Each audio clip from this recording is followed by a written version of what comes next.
पतंजलि योगा सूत्र, चैप्टर 2, श्लोक 26। विवेका ख्यातिर विप्लवा हनोपाय, अर्थात अज्ञान के नाश का साधन अविच्छिन्न विवेक का अभ्यास है।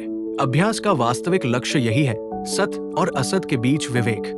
ये जानना कि पुरुष प्रकृति नहीं है, न तो वो जड़ है और न ही मन। और चूंकि वो प्रकृति नहीं है, इसलिए वो परिवर्तित नहीं हो सकता। केवल प्रकृति ही है जो निरंतर बदलती रहती है, फिर पुनः संयोजित होती रहती है, विलीन होती रहती है। जब निरंतर अभ्यास से हम विवेक करने लगेंगे तो अज्ञान मिट जाएगा और पुरुष अपने वास्तविक स्वरूप सर्वज्ञ, सर्वशक्तिमान, सर्वव्यापी में चमकने लगेगा। श्लोक 27। तस्य सप्तधा प्रांत भूमिया प्रज्ञा, अर्थात उनका ज्ञान 7 गुना सबसे ऊंचे लेवल का है। जब ये ज्ञान आएगा तो ये मानो 7 लेवल में एक के बाद एक आएगा, और जब इनमें से कोई एक शुरू हो जाएगा तो हम जान सकते हैं कि हमें ज्ञान मिल रहा है। सबसे पहले ये पता चलेगा कि हमने वो जान लिया है जो जानना था। मन असंतुष्ट होना बंद कर देगा।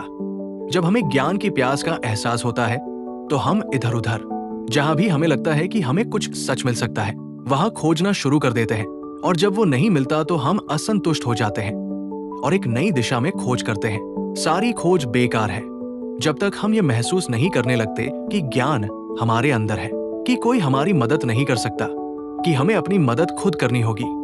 जब हम समझने की शक्ति का अभ्यास करना शुरू करते हैं तो पहला संकेत कि हम सच के करीब पहुंच रहे हैं ये होगा कि वो असंतुष्टि की स्थिति गायब हो जाएगी।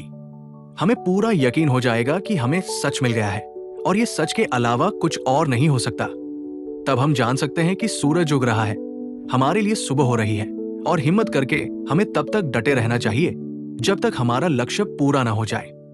दूसरा लेवल ये होगा कि सारे दर्द खत्म हो जाएंगे।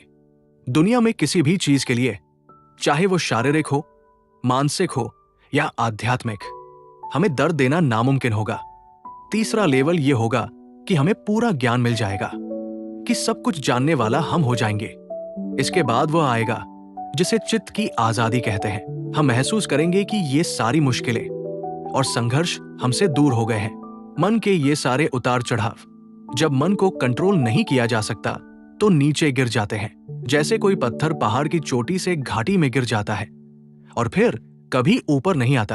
अगला ये होगा कि ये चित्त खुद ही ये महसूस करेगा कि जब भी हम चाहें ये अपने कारणों में विलीन हो जाता है। आखिर में हम पाएंगे कि हम अपने आप में स्थापित हैं, कि हम पूरे ब्रह्मांड में अकेले रहे हैं। न तो शरीर और न ही मन कभी हमसे जुड़ा था। हमसे जुड़ा तो बिल्कुल नहीं। वे अपने तरीके से काम कर रहे थे और हम अनजाने में उनसे जुड़ गए। लेकिन हम अकेले रहे हैं, सबसे ताकतवर, हर जगह मौजूद, हमेशा धन्य। हमारा अपना स्व इतना शुद्ध और परिपूर्ण था कि हमें किसी और की जरूरत नहीं थी। हमें खुश करने के लिए किसी और की जरूरत नहीं थी, क्योंकि हम खुद खुशी हैं। हम पाएंगे कि ये ज्ञान किसी और चीज पर निर्भर नहीं करता। पूरे ब्रह्मांड में ऐसा कुछ भी नहीं हो सकता जो हमारे ज्ञान से पहले तेज ना हो जाए। ये आखिरी अवस्था होगी और योगी शांत और स्थिर हो जाएगा। उसे कभी कोई दर्द महसूस नहीं होगा। वो फिर कभी धोखा नहीं खाएगा, कभी दुख को नहीं छुएगा। वो जानता है कि वो हमेशा धन्य है, हमेशा परिपूर्ण है, सर्वशक्तिमान है।